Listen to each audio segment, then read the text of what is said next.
When did the shirt coming off thing? I feel like that was after you were on the regular guys all those times. I feel like when did the shirt first get popped off? First time I took it off that I can remember.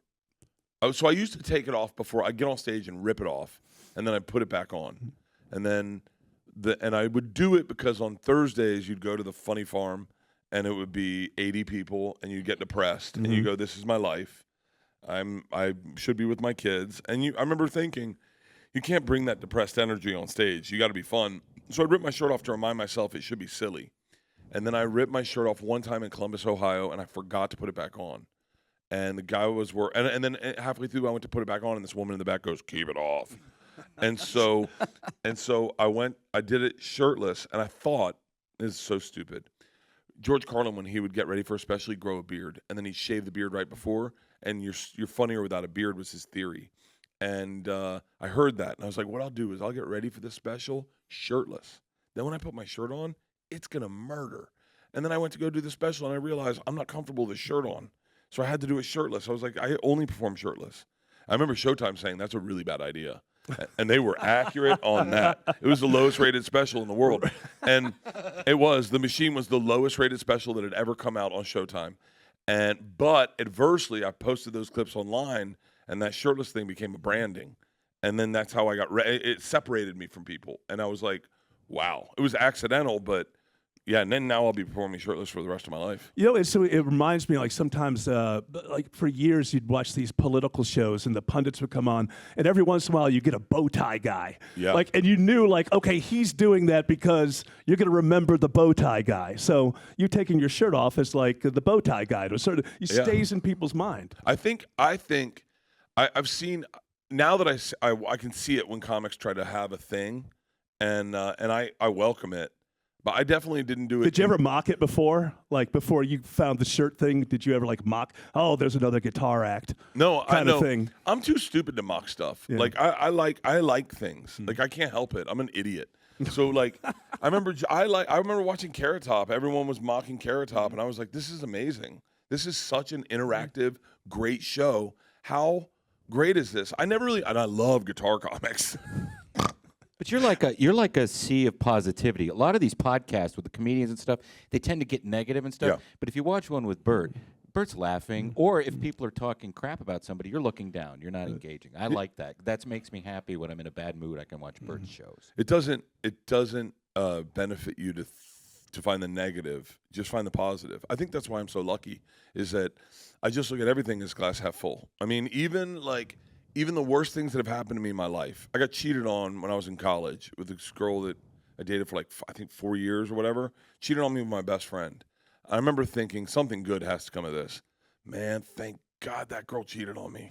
Because I then got into I was discovered by Rolling Stone. I got into comedy, and now I'm with my wife, who I'm so happy that you got to look at everything's a positive.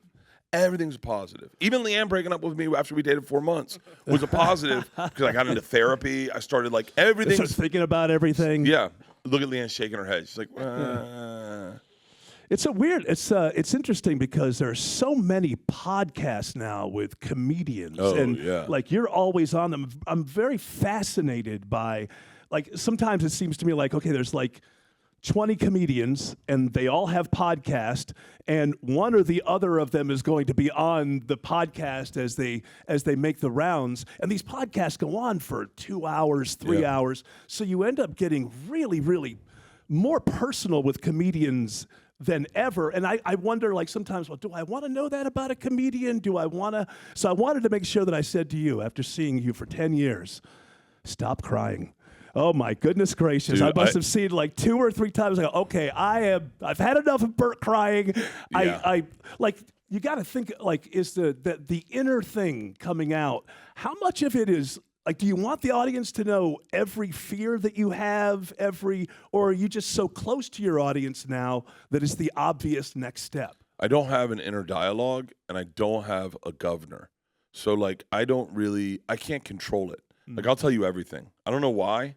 I think it's because I'm probably mildly talented, so I figure my honesty overcompensates for my lack of talent sometimes. I don't know. And with crying, man, as soon as I got to I don't know, when did I start crying a lot, Leanne? Recently, it's been recently where it's just always, it's always right here. Like it's always right here. Music makes me cry. Hardcore music makes me cry. If I talk about my kid, I can't even talk about the time traveler's wife without crying. And so I've said on Two Bears, I will never cry on another podcast. And I haven't. I've held true to that. I haven't cried in like a while. Okay, But good. yeah, but because I don't want to be crying either, but I can't help it. I Like, wonder. I wonder sometimes because I see it's not like a lot of comedians. You just know like the inner voices that are going on with people, and I sort of wonder like should some of that kind of be held back so No. they can well don't you want like wouldn't it be cool if you could know more about Kurt Cobain? sure, Like wouldn't it be cool? but I can't imagine Elvis Presley crying on the Tonight Show or something like No, that. I couldn't imagine that. Did you ever see the Elvis documentary where it's the other side? You're seeing other side Elvis. Yeah. And he's in the back and he's like, Colonel, where are we going to? And he's like, Tupelo. And he's like, man, remember we got that blowjob from that girl in Tupelo? What was her name there, Captain? Do you remember? And then you're like, whoa, Elvis was wild. Yeah, I want to know more. That's the stuff I like. Like I used to say to Joe, I loved when the phone in his office would ring when he first started his podcast, and he'd get upset by it. It's like I love the background noise of a podcast. I love when I listen to radio and something's going on. Someone walks in and everyone's kind of off mic a little bit, and they're like, "Wait, hold on." That's my that engages me, and I loved when people would call into Stern and they'd be drunk. And Stern would hold them on forever, and they talk wild. Yeah. I loved it. I love wild talk. I love backstage gossip. I love sitting with comics, and I love when Whitney Cummings comes in and she's like, "Whoa, did you see ... new special?" And you're like, "Shut up, lock the door, let's go." I love that, and so I think it's cool getting to know the artist. I think that was what we were all fascinated by that Cat Williams interview, is because he took down the veil and he was like, "This is everything I think," and you're like, "Wow!" And the thing about that, it's like when you were a kid and you'd share a band with another kid, like another one of your friends, you're like, "This is what I like," and that person would be like, "That's really cool." And that moment, I think, is what podcasting brings out. Is like, look, I've talked about having anxiety. I talked about my drinking. I've talked about my weight loss. I've talked about my relationship, my wife, sex with my wife, my daughter getting her periods. Like I've talked about all of it. And what happens is people connect with that. They're like, "Yo, that's like the period thing was the biggest thing. Is like people started, and that's very intimate. Is people started hitting up our family and going, "Thank you for sharing that," because my daughter's going through that. And I think if you take chances, like that's the way I take chances. As opposed to being edgy and saying the most wild thing. You're just more honest. Just more honest. All right, we got to take a break real quick, and we'll come back. I have a few more questions for Bert Kreischer, who is appearing with his fully loaded tour, yourself and a bunch of A-list friends, Macon, Georgia, Atrium Health Amphitheater. That's Wednesday, the 24th.